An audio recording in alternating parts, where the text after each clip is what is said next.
I'm not a huge fan of feeding bees sugar water. I'd rather leave them with enough honey so they can feed themselves basically. However, with new colonies, with package bees, the situation is a little bit different. When we got those two hives, I did not feed them from the get go, and a couple of months later, they were running low in the height of summer.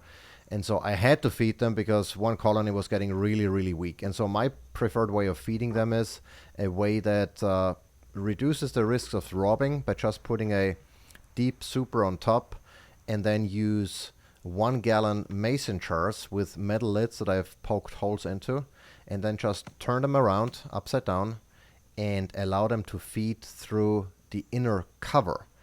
And that works really well because it typically prevents the bees from building comb in inconvenient areas, and it makes replacing the feeder also relatively easy. You just have to be careful when you slide it, over the slit to don't squish a whole lot of bees. As part of my feeding here, I also added a second brooder box, a brood chamber for those bees because they were growing in strength again, fortunately. And so I typically try to give them two mediums over winter. And that's what we did. And so far, they've appeared to have recovered nicely and they're ready to move to a new property.